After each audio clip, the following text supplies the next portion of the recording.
एक साल चला गया और नया साल आ गया। लेकिन सवाल है कि क्या सच में ये नया साल है या सिर्फ एक तारीख बदली है। और दूसरा सवाल ये है कि अब जब ये नया साल आया है तो इतना उत्सव क्यों। चारों तरफ सेलिब्रेशंस का शोर है, बहुत सारे नए गोल्स हैं जीवन के, बहुत सारे नए रेजोल्यूशंस हैं। लेकिन सवाल है क्यों। ये सवाल इसलिए महत्वपूर्ण है ताकि हम इस आने वाले साल में वो गलती ना करें जो पहले भी कर चुके हैं। इसलिए आज इस वीडियो में हम कोई सेलिब्रेशन की बात नहीं करने वाले, कोई मोटिवेशन की बात नहीं करने वाले हैं। हम जो बात करने वाले हैं उसका उद्देश्य ये है कि हम अपने इस साल को बेहतर बना सके, पिछले वर्ष की तुलना में और ज़्यादा बेहतर इसको बना सके। तो सबसे पहले हम शुरू करेंगे हमारे इसी सवाल से कि नया साल हम मना रहे हैं, लेकिन क्यों मना रहे हैं। जो सेलिब्रेशन है वो क्यों मनाई जा रही है, हम क्यों सेलिब्रेट कर रहे हैं। कुछ खास मिला है क्या। पिछला साल जो चला गया, क्या कुछ खास मिला है क्या। और अब ये जो नया साल आया है, क्या इसमें कुछ नई सौगात लाया है। क्या हमें कुछ मिला है, क्या हमने कुछ पा लिया है, क्या हमने कुछ प्राप्त कर लिया है जो हम सेलिब्रेशन कर रहे हैं। अगर देखा जाए तो ये सेलिब्रेशन एक परंपरा है। हम जानते हैं कि जब न्यू ईयर आता है या नया साल आता है, नया वर्ष आता है, तो हम सेलिब्रेट करते हैं। और सेलिब्रेशन लोग अपने अपने तरीके से करते हैं। कुछ घूमने चले जाते हैं, कुछ पार्टी करते हैं, कुछ ये करते हैं, कुछ वो करते हैं। लेकिन सवाल है कि क्यों करते हैं।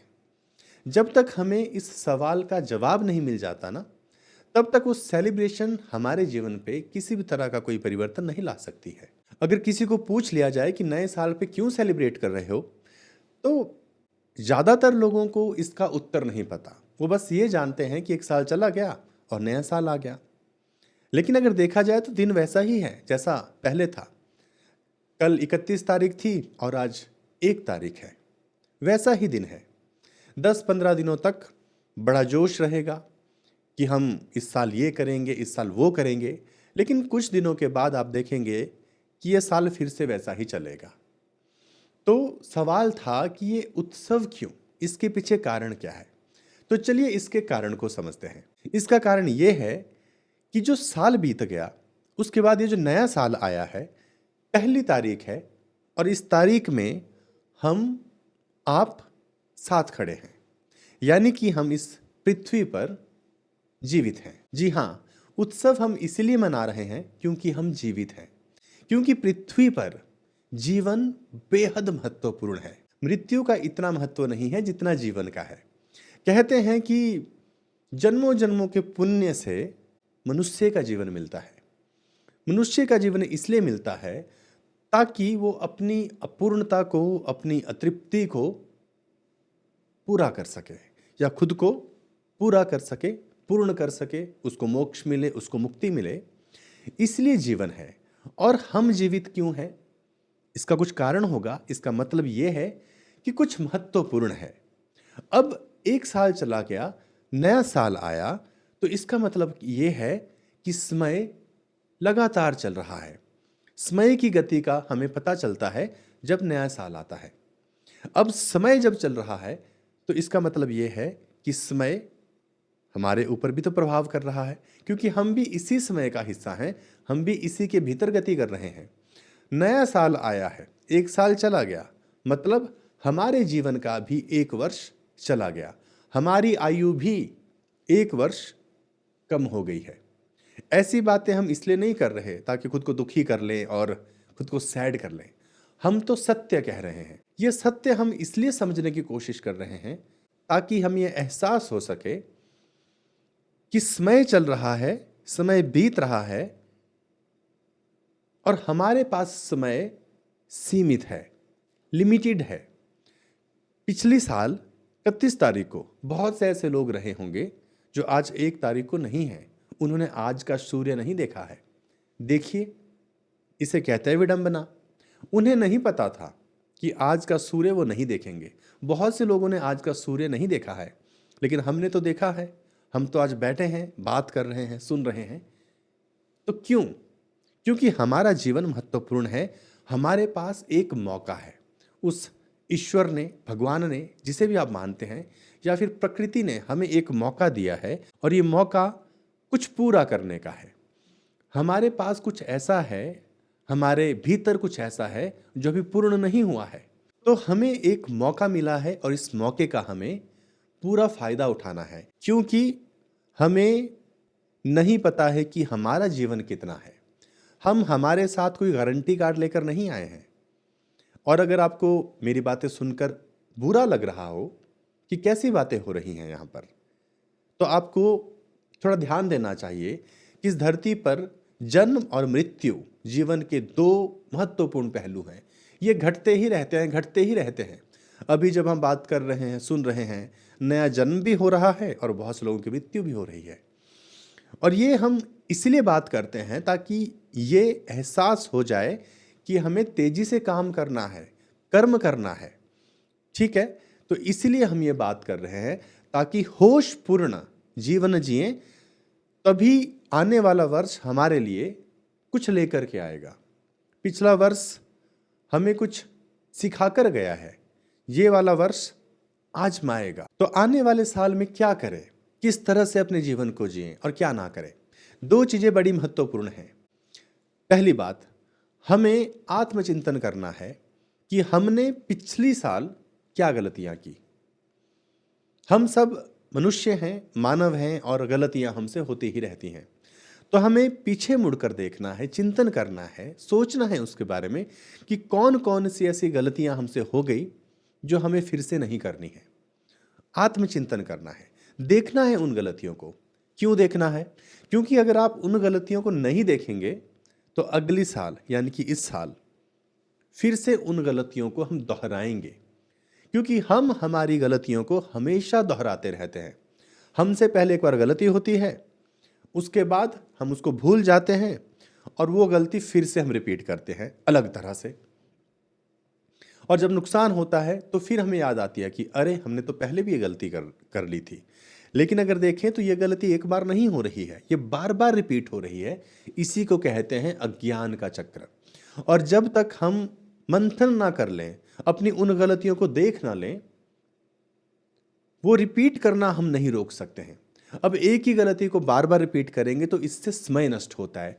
समय लिमिटेड है, हमारा जीवन अनंत नहीं है। ऐसा नहीं है कि बस चलते जा रहे हैं, जितनी मर्जी गलतियां कर लो। नहीं, समय सीमित है। हमें नहीं पता हमारे पास कितना जीवन है, कितना समय है।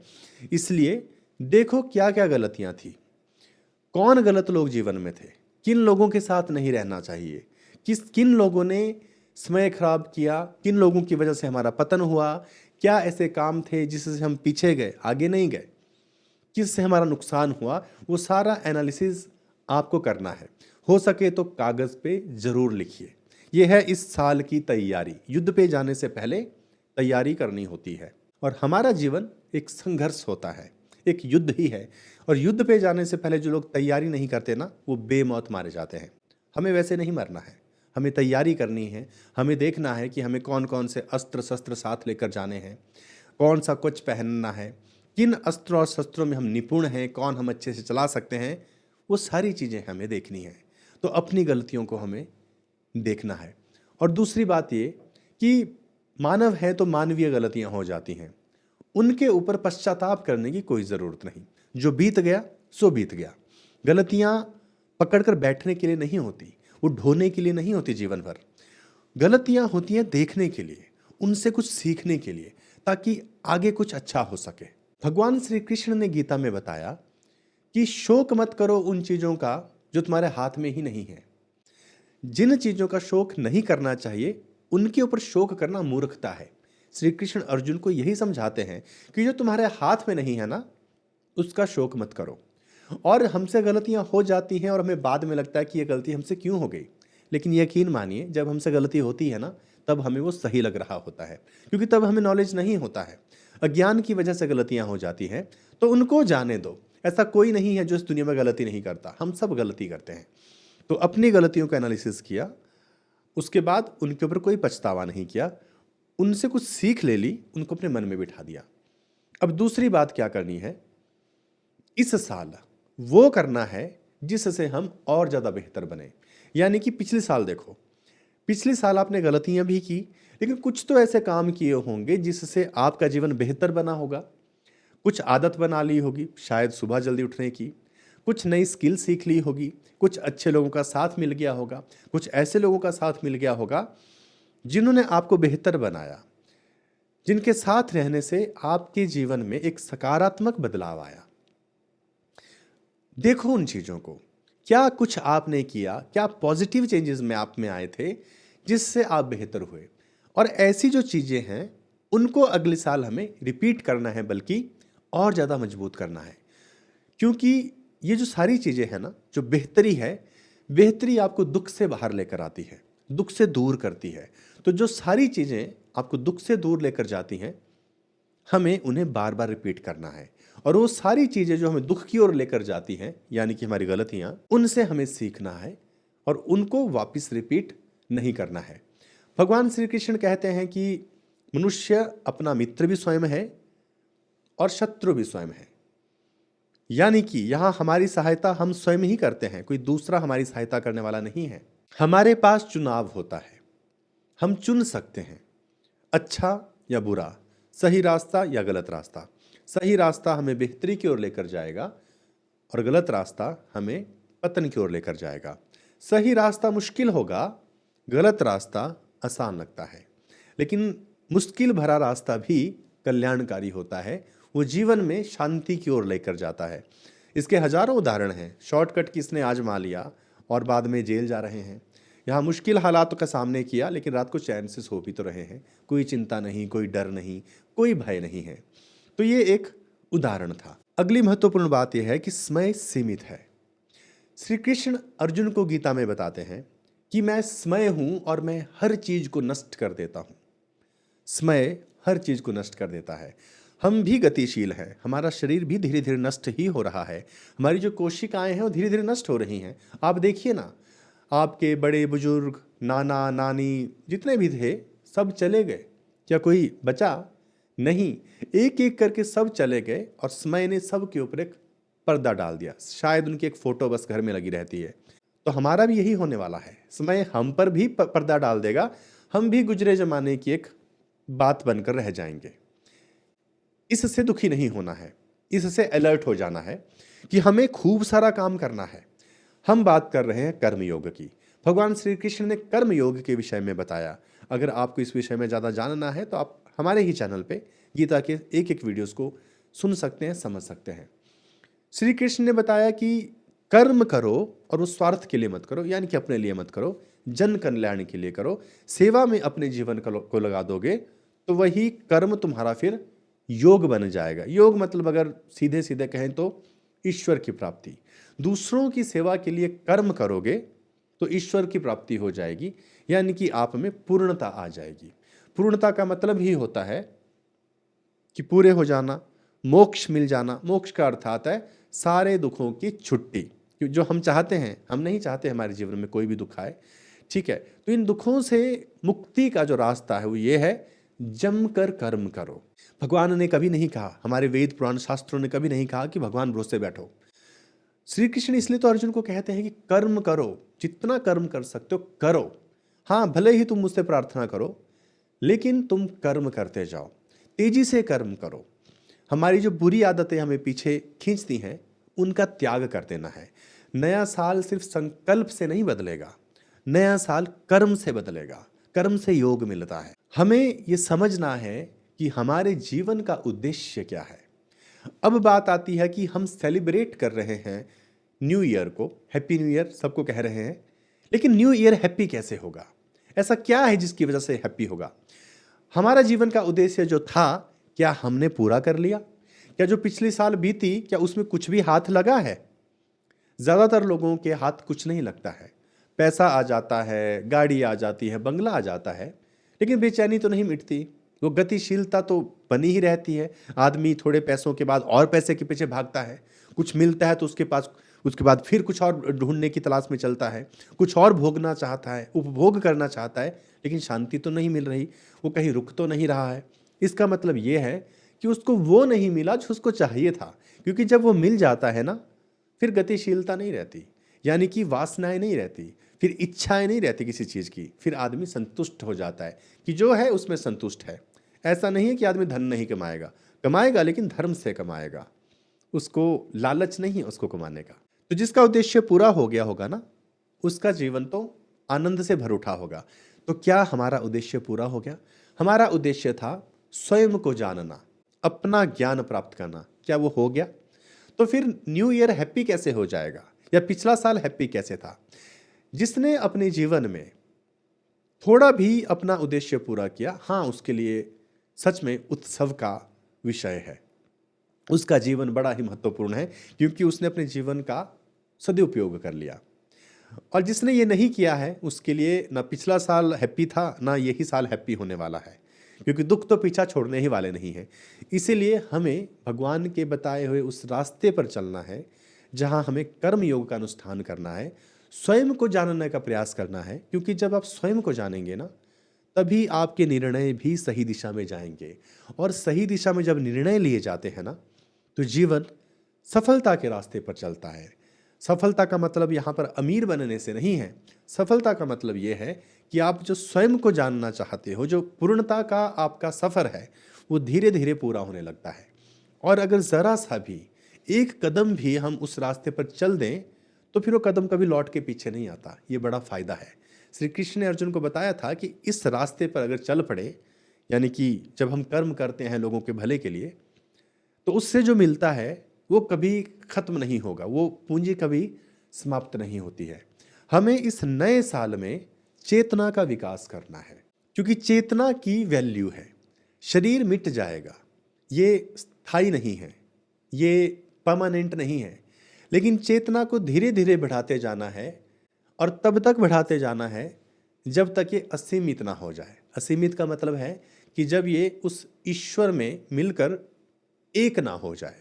उसी को कहते हैं मुक्ति, उसी को कहते हैं भगवान का मिल जाना, पूर्ण हो जाना, आनंद में समा जाना, कुछ भी कह सकते हैं। तो वो है जीवन का उद्देश्य पूरा हो जाना। तो इस वर्ष क्या हम अपने जीवन के उद्देश्य को पूरा कर पाएंगे? क्या हम आनंद में जिएंगे? क्या हमारे कार्य इस देश की दिशा बदलेंगे, समाज की दिशा को बदलेंगे, या फिर हमारी दिशा को बदलेंगे? तो ये हमें सोचना है। और जो गलतियां पिछले साल की, इस साल नहीं करनी है। कहते हैं कि परिवर्तन से पहले आत्मनिरीक्षण जरूरी है। तो ये जो परिवर्तन हुआ है पिछले साल से नए साल में, आत्मनिरीक्षण कर लो, नहीं तो कुछ दिनों के बाद फिर वही लगने लगेगा कि जैसे पिछला साल था बोर सा, ये साल भी है बोर सा। फिर हम अगले साल की प्रतीक्षा करेंगे, लेकिन हमें कोई प्रतीक्षा नहीं करनी है। हमारे पास समय ही कितना है कि प्रतीक्षा करेंगे। हमें एक एक पल का सदुपयोग करना है और निरंतर आगे बढ़ते जाना है। हर दिन बेहतर होते जाना है। आप सभी को मेरी तरफ से, हमारे चैनल की पूरी टीम की तरफ से नव वर्ष की बहुत सारी शुभकामनाएं। और हम यही प्रार्थना करते हैं उस ईश्वर से कि आप सबके जीवन में सकारात्मक परिवर्तन आए। वो ईश्वर आपको ज्ञान दे, भक्ति दे, प्रेम दे, शांति दे और आनंद दे, और आपका हर पल बेहतर होता जाए, इतना बेहतर होता जाए कि फिर हर दिन आपके लिए एक उत्सव हो जाए। फिर आपको उत्सव मनाने के लिए नया साल का इंतजार करने की जरूरत नहीं होगी, क्योंकि आपका अपना ही जीवन फिर एक सेलिब्रेशन होगा, उत्सव होगा। उम्मीद करता हूं आपको आज का ये वीडियो अच्छा लगा होगा। फिर आपसे मिलेंगे, तब तक के लिए आप अपना ख्याल रखिए और आपको एक बार फिर नई साल की ढेरों शुभकामनाएं। Happy new year.